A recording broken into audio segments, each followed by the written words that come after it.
couple of things here related to our study. We're in the middle of 2 or 3 lessons that go together related to, early on, the Pharisees and the way that in the Gospels it's set up as a stark contrast between the behavior of the Pharisees who knew the law and had established their sect and the way that they went about things. And as we study through this text, all right, unblind me here. It's working in the back. As we study through this text, I just want to remind you of some of what we looked at already in Mark chapters 2 and 3. So I'm just going to note those for you really quickly. In Mark chapter 2, it's working back there. Everybody just turn around today. We're going to view it on, it's a little tough to see. Here are some things that we noticed. I'll just click them, and then when they come up, they'll be there. But the Pharisees were the gatekeepers for the righteous. They were the ones who got to decide who was accepted and who was rejected. And yet, in the stories that we saw in Mark chapter 2, Jesus is the gatekeeper. Jesus is the gate and the door and the shepherd, and everything is related to if Jesus saves you or not, and no one gets to decide who does that. They were unwilling to minister to certain groups of people. Unfortunately, they found it important to stay with their group, but when it came to extending that courtesy humbly to other people, they weren't willing to do it. And yet Jesus came and he searched for everyone. There was no house he wouldn't visit, no dinner he wouldn't have, no participation that he wouldn't kind of excursion towards, because he was here to save everyone. The Pharisees tended to diminish that joy. They tended to try to put this macabre sorrow, fear aspect all over it and really bind people who had been freed back under their way of thinking that they had championed for so long. And yet Jesus brought reason to celebrate.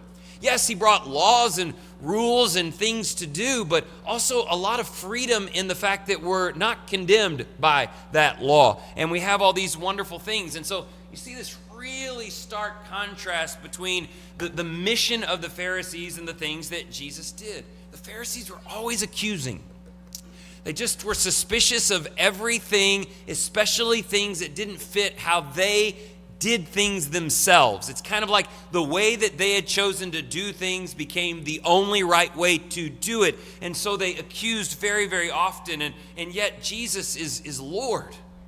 And he's full of loving kindness. And he's led his disciples to this grain field, and they're picking the grain. And instead of embracing the fact that Jesus is our Lord, and if Jesus says it's okay, they couldn't get past the fact that it wasn't okay to them. And so you see this stark contrast throughout. And then Jesus comes in early in Mark chapter 3, and he just basically says, look, mercy triumphs over your judgments. We all make judgments. We build our ideas of what are right and wrong, and we tend to champion our own ideas, and so we like to implement those ideas on everyone else. And the Pharisees tried to do that, and Jesus said, look, the mercy that I came to bring and the love I came to share is a lot bigger deal than the judgments that you feel like passing.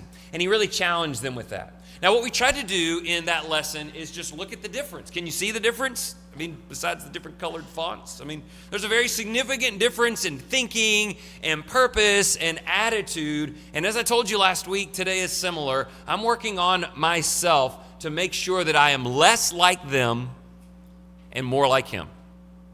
That I am less drawn to the comforts of the way that they had kind of defined everything, and I am more drawn to the Jesus who is everything. What you define holds no candle to who he is. So that's a comparison that we saw. Now here's what we're going to do today. We're going to continue in this, except do something that's actually quite a bit more common. Because what we find very often throughout the scripture is that what you're really being asked to do is compare the people who interacted with Jesus. On the one hand, you have the Pharisees who interacted with Jesus, and then you have the disciples. And so my question to you is very simple today. Are you more like the Pharisees as they interacted with Jesus, or are you more like disciples who interacted with Jesus? Now, ultimately, if you're like me, you're probably going to say today, I'm kind of in between a little bit. That's where I am. I'm kind of in between a little bit.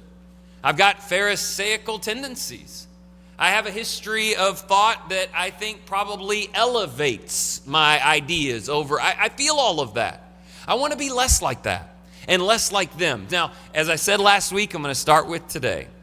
This is not about you from my perspective. It is about me. I am working on myself. But can you please take just 30 minutes with me, and I'll do that and you do that. We're going to read some stories that Jesus told. We're going to let him build out this whole thing, and ultimately I want to show you a comparison in Mark 7. I want you to think about this particular bar at the bottom of the screen. On one side, you have this black, dark, hard heart that I'm sure nobody in the room is. Not like they were, but the tendencies are possible in every single one of us. On the one hand, we have the scribes and the Pharisees. You're going to see them in the stories, and it's going to be illustrated. On the other end, we have, and I just chose to use the adjective sincere disciples, true, completely all-in followers. And then in between is this little triangle. Now, I'm not saying that that's where I am in the dead middle, but it represents that I'm not here. I don't think that I am here, but I am also I'm not here. So here's how it works. Jesus said, I'll tell you some stories. I will reveal to you some of what I saw and did and said, and every time, here's what Jesus is doing in your life, every time I do that, I want you to evaluate where you are. And that's what I'd like for us to do individually today. And more importantly than that, how can I move in the correct direction? What are some changes I can make to be less like them and more like him? That's all we're going to do. Now, to start, I think we'll begin with two parables that Jesus told. Every once in a while, he would actually use the name Pharisee in a parable, which again is just very much on the nose. He's saying, look, I want you to think about the way they are, and I'm actually going to use their name so you'll know. And then he compares them to someone who would be considered on the far end of the spectrum. And that's our first story. So let's look at that together. In the text of Luke 18, Jesus told a story about a Pharisee who, keep in mind, knows the law very, very well, is accepted in his religious circles, and largely were kind of the access gatekeepers for who was accepted. And on the other end of the spectrum is a tax collector. A tax collector has made a lot of mistakes. A tax collector has lost all honor in the sight of men, and yet there's something reflected here that ought to resonate with us. Look in verse 9, I'll read it. I'm in Luke chapter 18, verse 9. He also told this parable to some people who trusted in themselves that they were righteous and viewed others with contempt. Two men went up into the temple to pray, one a Pharisee and the other a tax collector. The Pharisee stood and was praying this to himself: God, I thank you that I am not like other people, swindlers, unjust, adulterers, or even like this tax collector. I fast twice a week. I pay tithes of all that I get. But the tax collector, standing some distance away, was even unwilling to lift his eyes to heaven, but was beating his breast, saying, God, be merciful to me, the sinner. I tell you, Jesus says, this man went to his house justified rather than the other. For everyone who exalts himself will be humbled, but he who humbles himself will be exalted. There's our first story. Take a moment. Who are you more like? How can you become more like the tax collector than the Pharisee? Here are a couple of things that we note from this story. The Pharisee is giving himself away in just very obvious ways. One, he is standing. I think I've told you guys before, 150 years ago in the church, people didn't stand to pray. It was very culturally unacceptable because of stories like this. This guy is standing to pray because he's fairly proud of himself. He feels like he's a part of the people that God would accept, and so his posture is giving him away. Also, his pronouns are giving him away.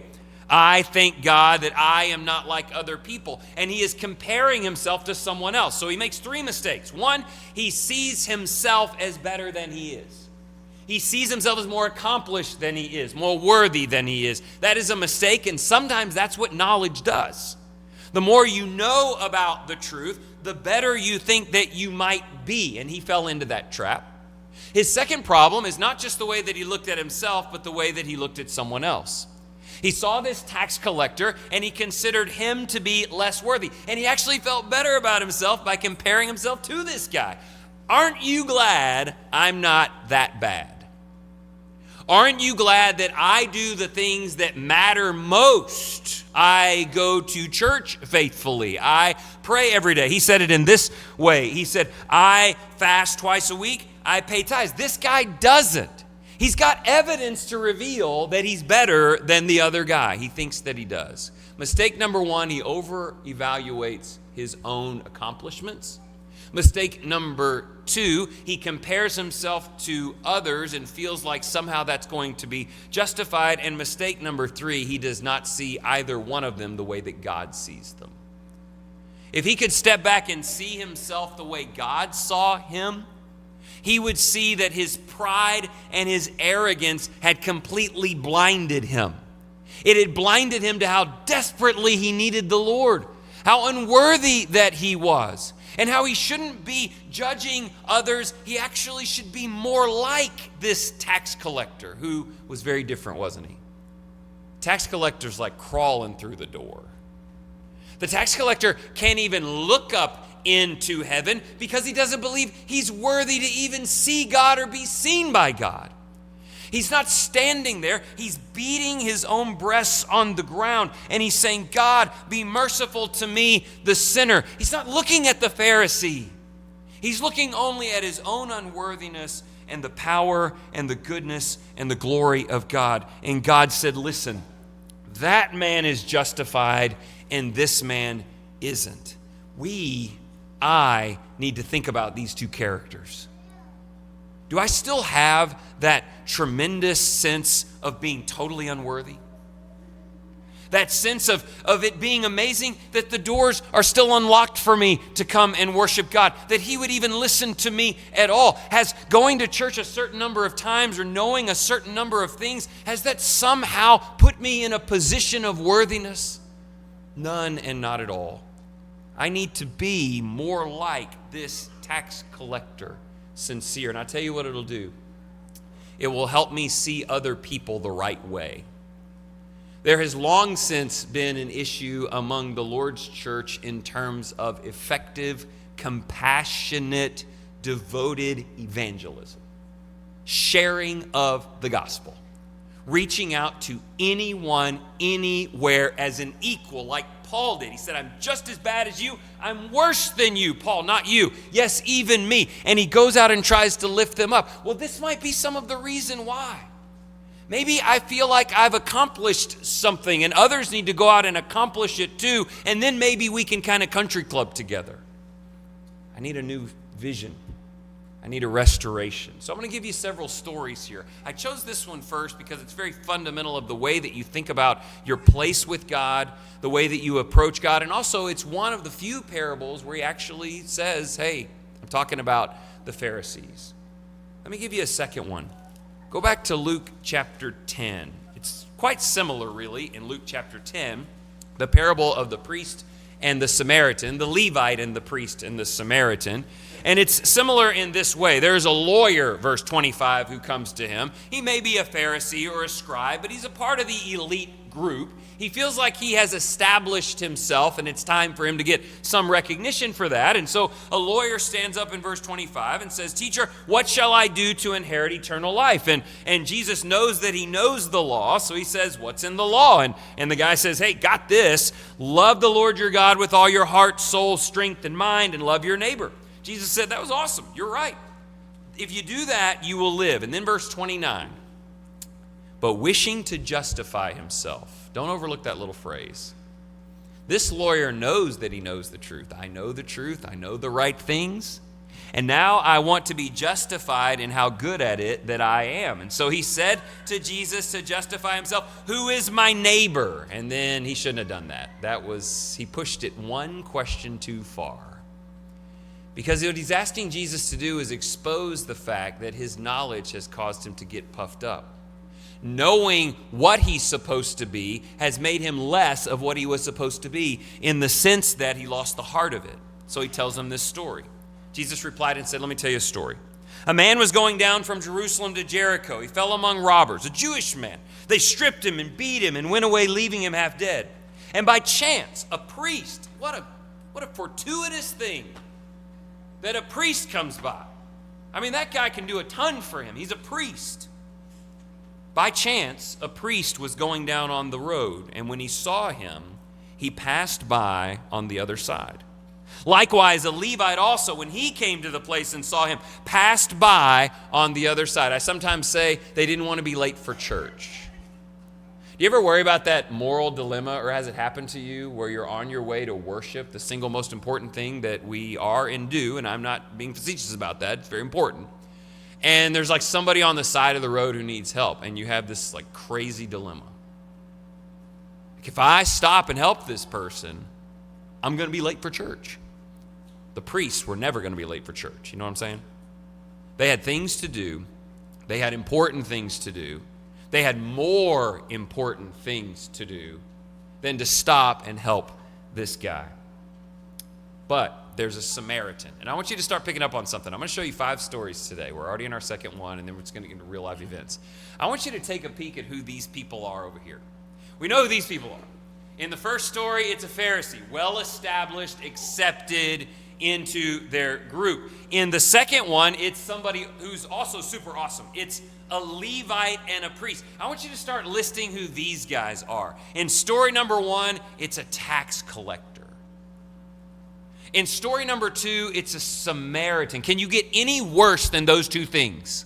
They're the worst. They're the most despised. They're the most unworthy. They're the most avoided people in all of Jewish culture. And this Samaritan who is on a journey, there's no question what they'd have done if the Samaritan was in the ditch. Like, no way. But in this story, the Samaritan's on the journey. The Samaritan comes upon him. He sees him. He feels compassion for him. And let me tell you why Jesus said that. Because the lawyer gave the right answer.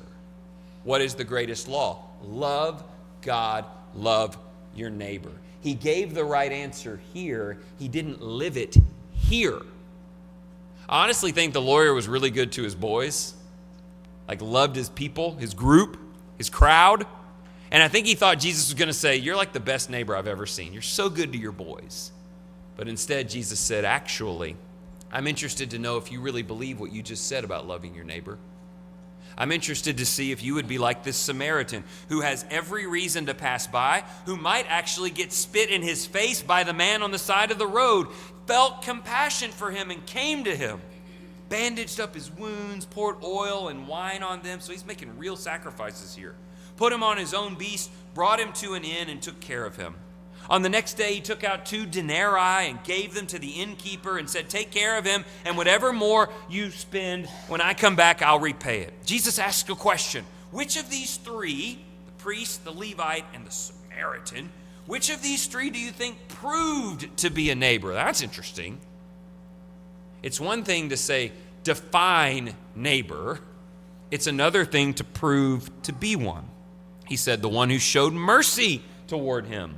Then Jesus said to him, go and do the same. I don't need to commentate for the next 10 minutes on this. You know this story well. Who are you more like? Who do you want to be more like? Which one best describes a Jesus who came, rejected by everyone, like a Samaritan, but gave everything to try to help anyone? Which one understood the law?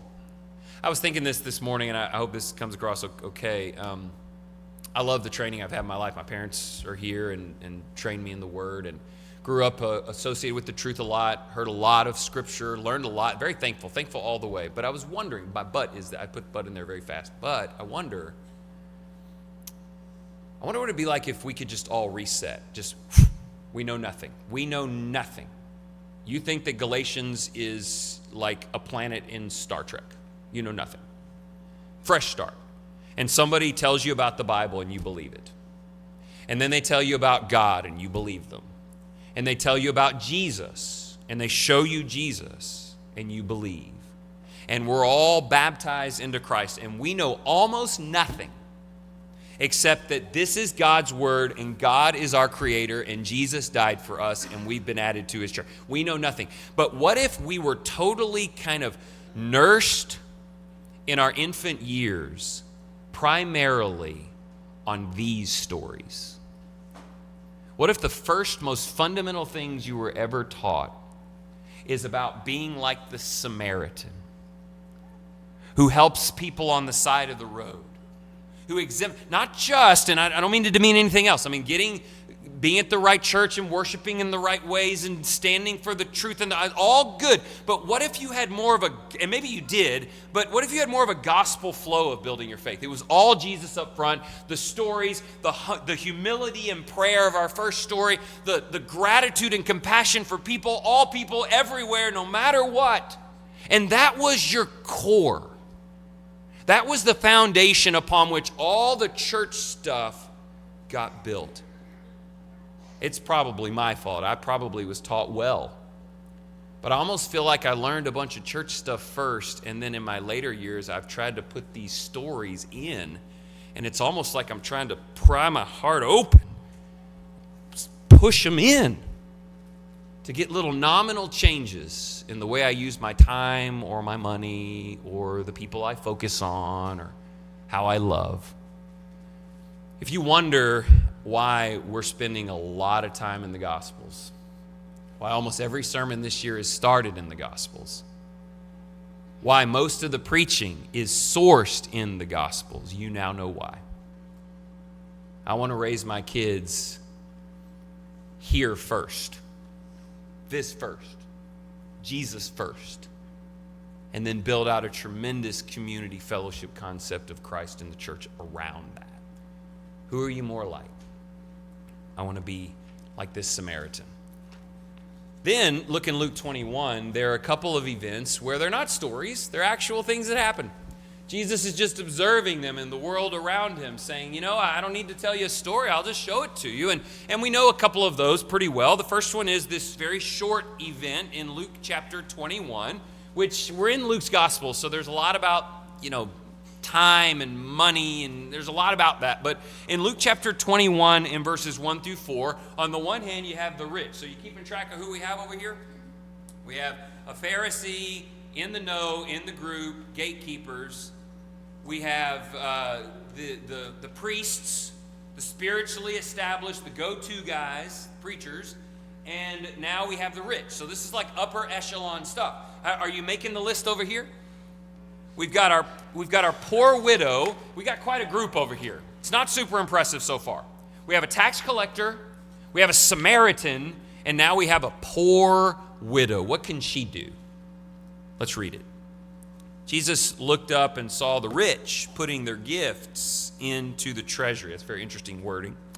And he saw a poor widow putting in 2 small copper coins. And he said, "Truly I say to you, this poor widow put in more than all of them. For they all out of their surplus," verse 4, or their abundance, "put into the offering. But she out of her poverty put in all that she had to live on." See, they're not all like really intense and dynamic. Sometimes they're just one quick observation. Look over there. See her? She has almost nothing. It looks like what she has amounts to nothing. And yet I value what she just did more than the much larger offerings that are just coming off of the convenient top of these rich people. Now, this one's an interesting one to me because you can't help but be both of these people. Because you and I are rich. We are rich. We have surplus and abundance. She did not. So we're already kind of working from a negative a little bit to begin. We got to kind of dig out of a hole because we have abundance. And yet we're supposed to be people of abundance who are also sliding towards this sense of core giving to the work and investing in the work in an all-in kind of way. When you get to 2 Corinthians 8, do you remember the real example? In 2 Corinthians 8 and 9, where there were needy brethren in Jerusalem, just like we have needy brethren all in different parts of the world at this present moment. And in 2 Corinthians, did it not say in chapter 8 that the Macedonians gave? You remember that? How did they give? It said they gave according to and beyond their ability. They gave more than they should have given. They gave more than they really had to give because the work and the being a part of it was an all-in endeavor, not a surplus endeavor. And of course, the applications are bountiful. They're not just Sunday giving, they're also Monday giving and helping people as you can. They're also related to just our time. Sometimes I feel like we have this much time, I kind of shave off, okay, I'm going to give this to prayer, and I'm going to give this to church, I'm going to give this. But it's really just because it's kind of there instead of, and sometimes I say I take it off the top instead of it being in the middle. I don't want to even take it off. I thought I was doing better when I said I'm going to pray first and take it off, like make that happen first, which I thought was an improvement, and it probably was. But instead, it just kind of needs to be the center. Like prayer and study and reading. It's not, let's do that first as much as it's, let's make that the center of everything else that happens. I mentioned to you last week about the two animals that went to apply for the job at the farm. This is the perfect story for that. The chicken and the pig go to the farm to see if they can be of use, to help make breakfast. The chicken contributes an egg a day. The pig is kind of all in, you know what I mean? He ends himself. He's ended so that he can be the thing that matters. I don't know. I feel like I'm a little bit more of the chicken. But I'm working on it. And I think if we work on it together and we support each other and go, look, I don't know that we're here, but let's move, then we can read stories like this. I wonder if I have not studied correctly as a preacher in the last 20 years that these stories haven't been like the center of every other thing. And I want to work on that. Let me give you an interesting one in Luke 7. We're going to do Mark 7 to end, just a quick look at it. But Luke 7, you'll notice all four of these so far have come from Luke's account. Now you have Simon, and Simon is a Pharisee, and he's got a house, and he invites Jesus to his house, and you have the sinful woman. So our lists are really, really coming down to some interesting differences. Now we have this perceived sinful woman, and I don't even think perceived is the right word. I think she would say, I am a sinful woman. I think everything that Simon accused her of being in her past is probably accurate to what she was in her past. And I want to just read this story for you. Pick up in verse 36. Now one of the Pharisees, so we're back to the Pharisees again, except this isn't a story. This actually did happen. Now, one of the Pharisees was requesting Jesus to dine with him, and he entered the Pharisee's house, and he reclined at the table. And there was a woman in the city who was a sinner. And when she learned that he was reclining at the table in the Pharisee's house, she brought an alabaster vial of perfume, and standing behind him at his feet, weeping, she began to wet his feet with her tears, and kept wiping them with the hair of her head, and kissing his feet and anointing them with perfume. Now when the Pharisee who had invited him saw this, he said to himself, just listen to this guy. If this man were a prophet, he would know who and what sort of person this woman is who is touching him, that she is a sinner. And Jesus answered, Simon, I have something to say to you. Now I'm going to pause there. Simon's in big trouble. I mean, that's almost worse than Jesus asking you a question.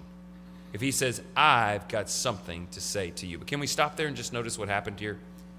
This Pharisee is inviting Jesus in, and I have this expectation. He's expecting Jesus to come in and be thankful to be there. He's expecting Jesus to come in and speak things that Simon already believes, and to really say, you're on the right track, and I'm not here to overturn any apple carts. I'm just here to really be in league with you. Like he's probably expecting all of that.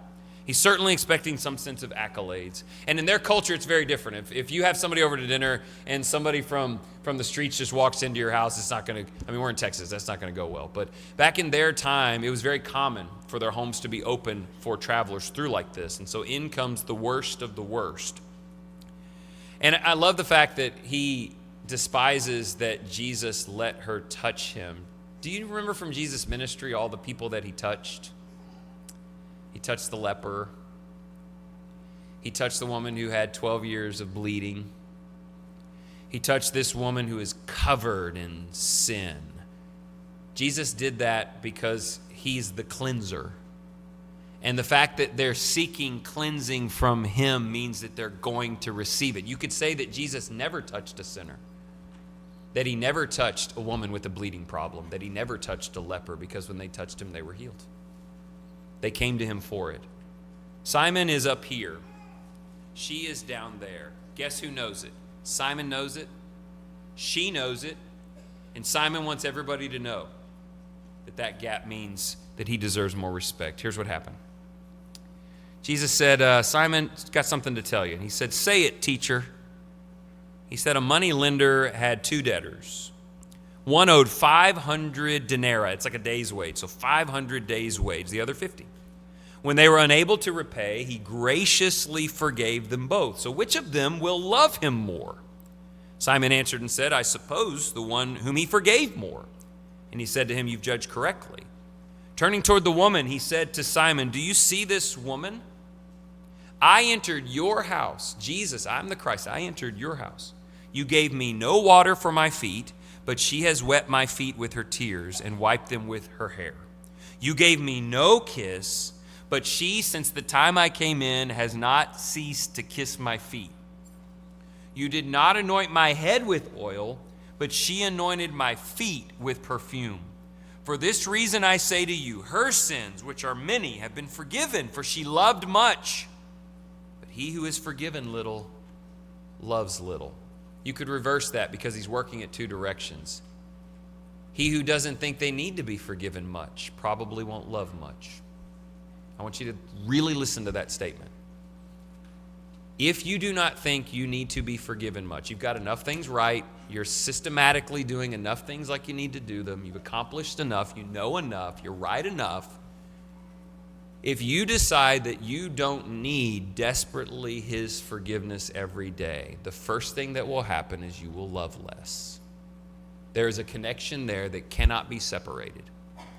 She loved him deeply because she needed him fully.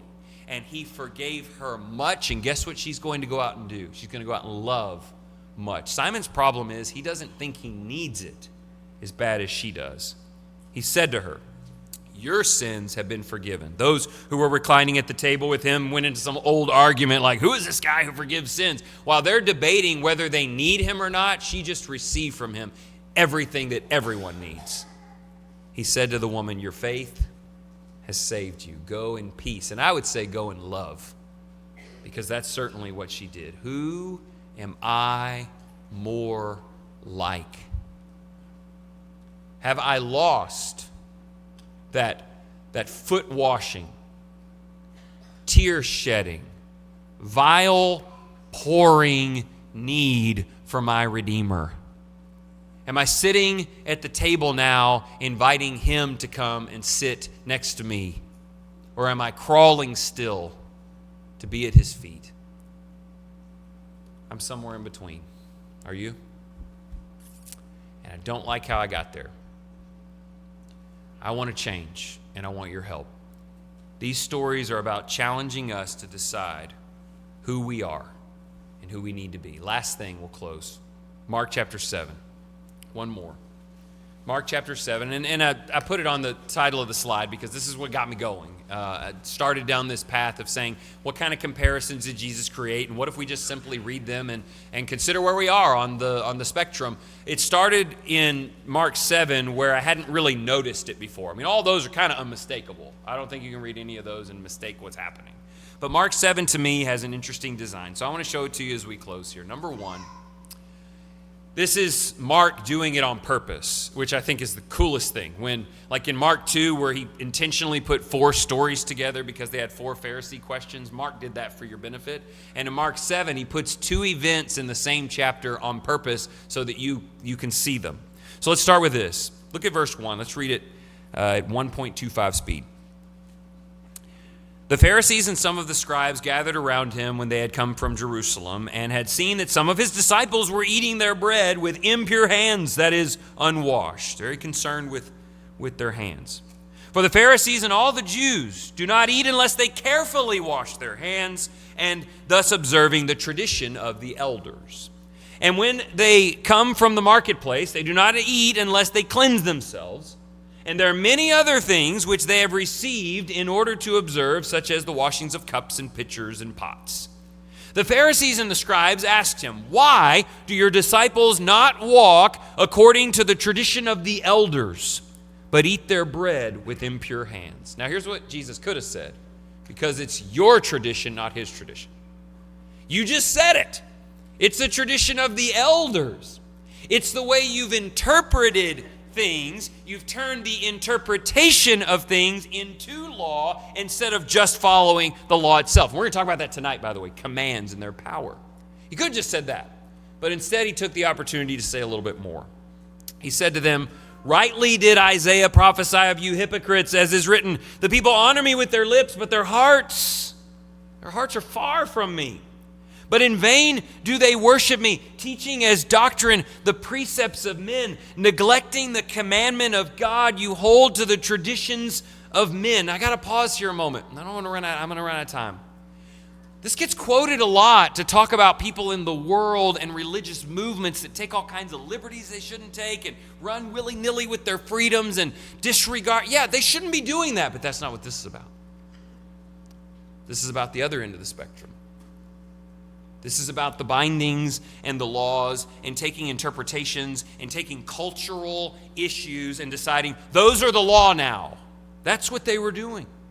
And what's interesting about it is there's more. He was also saying you're just like really good at this. You're good at setting aside the actual commandment in order to keep what you call a commandment. For Moses said, honor your father and your mother. Everybody knows that. And if you speak evil of father or mother, you're to be put to death. But you say, if a man says to his father or his mother, whatever I have that would help you is Corban, that is to say, given to God, you no longer permit him to do anything for his mom or his dad. Thus, you've actually, I want you to get this, invalidated the actual command in lieu of and replacing it with your new idea of the command. He said, you've invalidated the word of God by your tradition, which you have handed down, and you do many things such as that. He said, that's just one example. Now, we can't go into this because I did the long run-up with all the other stories. But I tell you what the punchline is. Love is the center of every law. Matthew 22. No law matters, I don't care what it is, if you don't love God and love the people around you. Any law that disregards loving people is a bad law, or it's being badly applied. In this case, it was just a bad law. Here's what I want you to know. Their pious law of washing and all the different things, and in this case, their contributions to God, like their pious laws of look how faithful we are to God, actually caused them to stop loving their parents. Their laws took them further away from loving people. I've had to think very hard about that. What if my laws, our traditions, how we apply things, what if they fly in the face of obedience to direct commands to love your brother or love your neighbor or be compassionate? Is any law a good law if it lacks compassion for other people? That was their problem. Their law took them farther away from the actual law of loving God, loving your neighbor. Now, in the middle, and we'll skip over this part, but he talks about the heart a lot. In the middle, he said, because I want to go ahead and get to the final comparison. In the middle, he teaches on the heart. He says, look, you're concerned with your hands. You're concerned with what you do with your hands, or how much you wash your hands, or whether you wash them the right way. Like these externals are eating you alive. I don't care about your hands. Because it's just dirt anyway, and it just gets in your belly, and then later it's gone. I mean, even bubble gum's gone after 7 years. That's not really true. It's gone after a few weeks. But he's like, I don't care. You know what I care about? I care about what's going on here. Because this comes out. This comes out. It comes out in the way you treat people. It comes out in the way you serve people. It comes out in your commitment to people. It comes out in whether you're washing my feet with your hair or you're sitting at the table waiting on a pat on the back. It comes out. Your heart comes out. I'm much more concerned with the love that you have for people than I am these rules that seem so diligent to you that are not even the commands of God. And then Mark does this on purpose, and I'll finish with it. Mark adds one more little story to the end. It's really incredible. I want you to think of it like this. We got Simon over here. And over here, who have we had so far? Great group. Tax collectors, Samaritans, and the like. And now we have a Gentile woman. That may be the bottom of the barrel right there. I want you to look at it with me. Jesus got up and went away from there to the region of Tyre. And when he had entered a house, he wanted no one to know it, yet he could not escape notice. But after hearing of him, a woman whose little daughter had an unclean spirit immediately came and fell at his feet. Now the woman was a Gentile of the Syrophoenician race. And she kept asking him to cast the demon out of her daughter. And he was saying to her, let the children be satisfied first, the Jews, for it is not good to take the children's bread and throw it to dogs. He called her a dog. You know what she would have called herself? Probably the same. You're right. I don't even deserve to be here. I don't deserve for you to help me. I don't know any of the stuff that Simon knows. I don't know the law like he does. I haven't developed myself like he does. I don't have the same garb and illustration. I'm nothing. And he said, he told her, you're nothing. And she said, I know. He said, I can't throw the bread to the dogs. She answered and said, yes, Lord, but even the dogs under the table feed on the children's crumbs.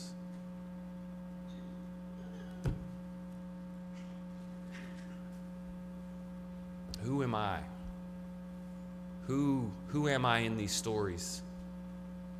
How do I see myself? How do I see us? How do I see who am I? I'm reading from the NLT at home, and it says, Jesus looked at her and said, good answer. He said to her, because of this answer, go. The demon has gone out of your daughter.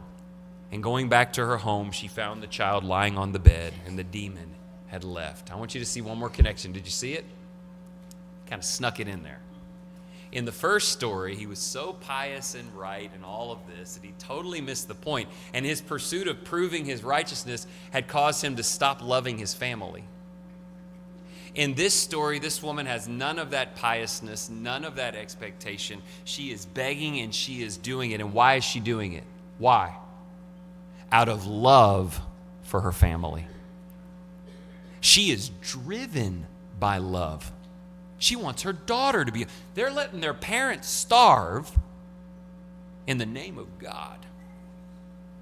And she just wants her daughter healed, and she's willing to take the lowest path in order to get it.